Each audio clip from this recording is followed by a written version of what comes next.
Hey, what is up, guys? Today we are looking at a Dr. Vegapunk deck profile and gameplay. So we're gonna jump straight into it. If you don't know what Dr. Vegapunk does, he has a 2-life 5k leader. He cannot attack, but he has activate main. You may pay 1 Dawn, as in rest 1 Dawn, tap 1 Dawn, pay 1 Dawn to play or to add to your top of your life 1 5 cost or less Egghead type card. So this whole deck is based around the idea of you can cheat out Egghead 5 costs or less, and you can add them to your life. And unlike in Black Yellow Luffy, your face-up lives trigger, so you add your Eggheads to the top of your life, and then you get whatever insane trigger they have. Let's dive straight into this one. So to start off with, we do have Flampe's. Flampe is a 4 of in almost every single yellow deck. It is just extremely, extremely good, and I believe that every yellow deck should basically be running Flampe. That's enough said. It's a great 2K. The other 2Ks we are running 2 Capone Gang Beige. At the same time, we are running 2 or 4 of the Edison. What Edison does, it's a 2K counter. It's a 4 for 5. If you have 2 or less life, you may draw 2, discard 2 cards from your hand. So it is once again, it's Egghead. You can play it on top, and then you can trigger it. And look what its trigger says, guys.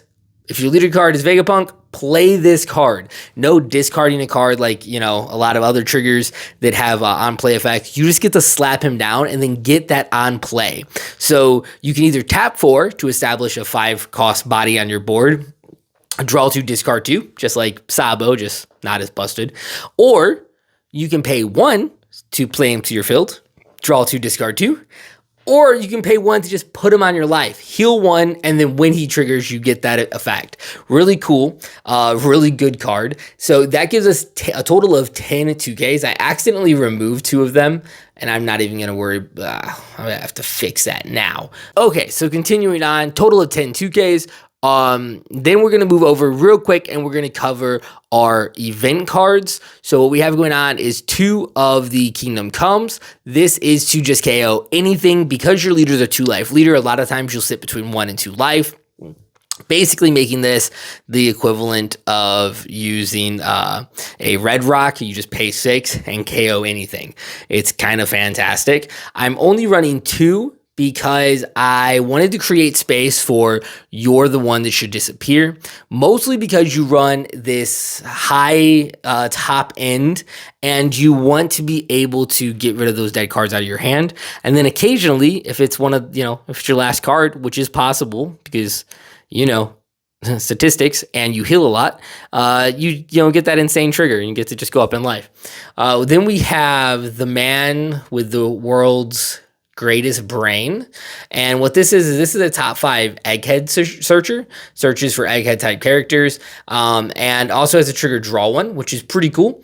And then we have the please save me. This is if you have 2 or less life, give up to one of your leader characters plus 3,000 for the turn, and then listen to this trigger, guys. This trigger is broken. It says play up to 1 character with Egghead type character from your trash. Up to 1 5-cost Egghead character from your trash, you get to play it.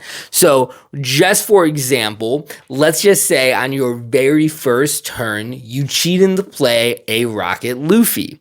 And you're going first. You then pass turn. Your opponent establishes like a, a Bonnie searcher, a whatever the heck it might be. You swing with your Luffy, and then you trigger its effect to KO whatever small body they play. You draw 1. Then you tap 1, and you put please save me at the top of your life. If your opponent swings at you next turn, you get to recycle that Luffy. And that Luffy does not come in rest mode. It comes in active. It is absolutely busted. It is a must of 4 of in any Vegapunk deck list.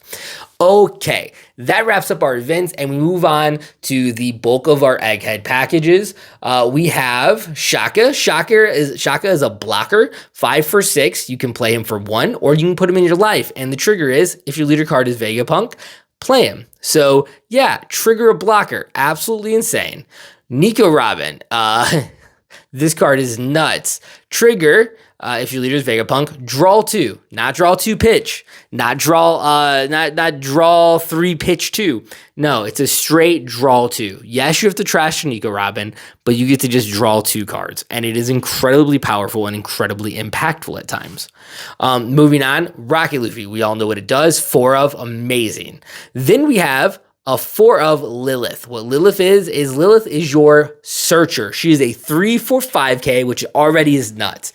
If you're going second on your second turn, you could, in theory, play 2 Liliths, establish 2 5-drop bodies, and also dig really deep into your deck. She looks at the top 5 and grabs an Egghead. I believe it's top 5, correct? Yes, top 5. Grabs an Egghead. Nuts. Then we have this new OPO8 Nami. This is an OPO8 Vegapunk. This Nami is also busted. It says you may trash 1 card with trigger from your hand. KO up to one of your opponent's 5 cost or less. Luffy hits 4, she hits 5. But then, if you have 3 or less cards, you get to draw 1. She replaces herself as you start to get low in hand size, and that is absolutely amazing. Now we move to where this deck gets nuts. You're playing all these cool Egghead stuff with all these good triggers, and you just have an insane amount of good yellowness going on. But then we move to our top end. This is, this is where the deck, I think, gets scary. We have 2 7-cost Linlins. 7-cost Linlin is a really good card in this deck because it is like you're healing off your leader or playing off your leader every turn depending on the game state. Where this deck, I think, becomes really skill intensive is learning when you need to heal versus when you need to establish a board. Because your leader can't attack, you have to balance aggression and defense. And this leader can do that, but you just have to be careful in how you play. What Linlin does is Linlin says, okay, I'm on 8 Dawn, I drop Linlin. Linlin says either A, you're going to take a life, which is giving me pressure that I don't get from my leader, and then my leader is going to heal himself anyways, or you're going to turn this into a heal 2 kind of situation, because I can then just heal myself again as long as board state is pretty well. And if board state isn't well and I need to establish another body, well, now I'm just going to drop a Lilith or a Rocket Luffy or anything else onto the board to go next to her, and next turn you're going to have to try to deal with both of those big bodies. And that can be really scary. I really like her in this deck. She creates this kind of awkward decision that's going to put your opponent on tilt. Even though a lot of times she's not as good as like Yamato or Katakuri, I think the decision that you put on your opponent can sometimes even just kind of get in their head and help you to begin to kind of pressure them also mentally. And if you didn't know, half of card games is the mental pressure and strain, believe it or not. Okay, we're moving on. We have Katakuri. We're running 3 Katakuris. We all know what he does. When you're sitting at 10, you can heal 2 by playing him. You know, you could play down like Lilith the turn before, right? And then you could swing with Lilith on the turn that you're going to play Katakuri. Then you could play Katakuri, put Lilith back up top. Your opponent attacks you, you play back out Lilith. You dig for another card. Really good. Katakuri is really good. Removes the bodies that you struggle to remove. You also have Raigo to kind of help balance out when you need to get rid of things like 8-cost kids and Zoros and things like that. But he does come in clutch most of the time, healing, but you can also just banish something that you don't want them to have access to. And then the absolute goat of this deck, Yamato. 9-cost Yamato. In my opinion, Vegapunk is the deck for 9-cost Yamato. I think it is better in Vegapunk than even inside of a Nell. It is nutty how good she is inside this deck. One, if your opponent has been kind of lax on pressure and has allowed you to build up life, you can KO some massive size bodies when you drop her. You're like, screw it, I don't even need to heal. I'm just going to drop her, right? And that is insane. 2, when you're at 10 Dawn and you go Yamato, you're at 1 life. They've pressured you down. You go Yamato, KO something, heal. Then you go leader effect, heal, and you're back up to 3. And whatever you use with your leader effect is probably going to be a body that triggers, which means next turn you're going to have that body. Maybe it's a Rocket Luffy, and then you're going to go like take maybe another hit from them, and then you're going to go right back into it. Yamato again, heal, Vegapunk, heal, KO something with your Yamato that you played, KO something with the Rocket Luffy maybe you triggered from the last turn, and just kind of continue this vicious cycle. What I will say is that this deck is not as easy to play as what you would think. Typically, yellow decks can be kind of easy to play. I'm not going to lie, I'm not hating. It's just the truth. Sometimes you can win games off the roulette. This deck's a little bit more complex to pilot, but is incredibly fun. I really like this list. That's why I'm presenting it. You guys know I don't present lists that I'm not confident in. And I'm going to show you this deck going against Zoro. All right, here we go, guys. So I start off, I'm looking at my hand. I'm like, okay, this hand's not too shabby. I'm going to start off with the Lilith play. Lilith is going to get me into another Egghead. I go ahead and take a second Rocket Luffy. I'm liking the way my hand is looking. I'm not going to lie. I have a lot of searchability, and I have 2 Rocket Luffys. It's feeling good. All right, he established a Nami and passes. Cool. Neato Burrito, let's do this. I'm kind of thinking out my play here. I start off with a Searcher because we always want to see our options. In this case, I'm going to take the Rocket Luffy again. I think I should actually take the Please Save Me. But then, hey, look, there we go. We got a Please Save Me. And then we're just going to go ahead and swing 5 at the Zoro. Put a little pressure on his hand size. Make him think about what he wants to do. He goes ahead and takes it. And then we go ahead and play out a Rocket Luffy, right? And then I just KO the Nami and draw 1. So the thing about Vegapunk is that he's always at 2 life, so Rocket Luffy he starts off on 2 life, so Rocket Luffy is live right away and can start drawing you cards. And Zoro wants to establish bodies and rush you down, so let's not let him do that, is kind of my thought process. Okay, I'm like, okay, let's play it Lilith. I go ahead and tap 3 in player. Take a Niku Robin, and then, hey, look what we can do. We can just go ahead and deploy another character, and it's a Rocket Luffy.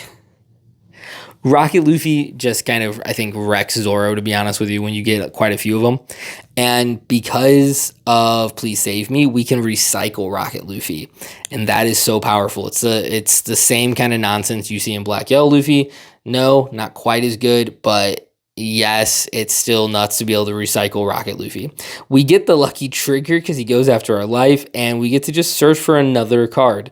In this case, if I'm not mistaken, I go ahead and take the Searcher because I'm like, hey, I already have a Nami. I can dig for some 2Ks or something like that. I go in again, and yeah, we're just going to continue to search. That's what I like about having so many Searchers. We go ahead and take a Shaka because, you know, honestly, Shaka's kind of broken at this point. Having a blocker and a 6K body is pretty good. So we go ahead and play Robin, and then we're going to swing for 5. At this point, we're rushing down the Rush Zoro player. We're going to swing for 5. And then we still have a 6K swing with Luffy. So we go ahead and swing 6. We healed one with the Robin a second ago. And then we play another Rocket Luffy. I'm just looking at this guy going, dude, play anything and it dies. And he plays Rayleigh. I'm like, the thing I can't KO. But it's okay because he can only swing once. In this case, I'm going to go ahead and give it the 2K to get out of it. I'm like, okay, he got rid of Rocket Luffy. That's pretty good. But hey, look where we're at. We can drop a mom, make him decide crit or let us heal. Which one, you know? And he chooses to let us heal, which is nuts because now we're at 3 life. We already have 4 bodies on board. We could choose to heal again if we wanted to, which would just be, kind of freaking insane. But at the same time, it would be kind of smart too. We'd be up to 4 life with just no way for him to possibly kill us. And the thing you always want to check is like, okay, can I end the game? No, I can't end the game. Okay. Am I at risk of dying? No. Okay, so then what's the best play to further the board state? Well, the best play, to be honest, at this point, is to just go ahead and establish another life. And it's going to be a Please Save Me, which means I'll be able to recycle a Rocket Luffy, which is kind of the thought process there. So swing for another 5, just chipping away. And then I pass turn, leaving my Rocket Luffy standing just to give him a little bit of protection because he did minus it. I have one open, which could be a please save me. You know, he doesn't know if I have it or not. And that's kind of the game plan there, is make him think, okay, he has another please save me. He can give plus, 3 if I pressure him back down to 2. And I'm making him choose between board and life, and my life has gotten ridiculous at this point. So he swings into a Lilith, makes total sense. He drops a Chopper, which is, obviously smart, to play another Chopper. I think that's a really strong play. I actually might look into this Zoro build and maybe kind of mess around with it for some games. Maybe I'll put that over. Maybe I'll even put some of those games over on the Patreon or something. I'm not really a Zoro main. Oh yeah, I started a Patreon. Subtle, shameless plug. Link down below. Then he swings with Rayleigh and clears my other Lilith. Okay, so I'm like, okay. I'm on 10th Dawn. I can swing with Rocket Luffy and then KO another thing with Rocket Luffy, which is pretty strong. What do I want to do? So I decided to go ahead and start off with just a 7k swing, because that feels pretty strong. And he's thinking about what to do here. He has a pretty big hand, so I don't think he should be too incredibly worried. But, he's really contemplating, hey, what do I want to do? He plays out another Chopper body. So I go ahead and just KO that Chopper body, if I'm not mistaken. Because that one is a blocker. Oh, but I misplayed here and forgot that Rocket Luffy had to be a 2 or less life. I'm not used to having 4 life with Vegapunk, so that was my misplay of the game. I'm like, okay, well, let's go ahead and play a Shaka, and then we'll go ahead and cheat out a Robin, and we can pitch a Shaka, because guess what? Please save me is at the top of our life, so if they take a life from me, I get to play back out the other Shaka blocker, which is just nuts. Then I go ahead and just swing 10 into his Rayleigh. I'm just like, let me try to clear it. I blew up the blocker with the Nami and then swing into Rayleigh. So for life, I have a Linlin, a Shaka, and a Nami on board. I have a Please Save Me, which would get me another Shaka if he swings into my life, or a Rocket Luffy. And he has no way to end this game, really. Like, he really can't end it, to be honest. So, I'm kind of sitting here thinking, okay, let me look at what he's got. And do I want to play a Shaka or Rocket Luffy? Was kind of my thought. I go ahead and go with Rocket Luffy because I just don't see him being able to get through my wall of life and bodies. He goes ahead and swings again. Look at that. It's a Raigo. And I'm kind of reading over the trigger because I've never had to trigger that card. And I'm like, okay, what do I want to KO? I'm like, I can KO one of these Choppers. They're looking pretty scrumptious. So I just KO a Chopper, and he concedes. That's the game. Here it goes right now.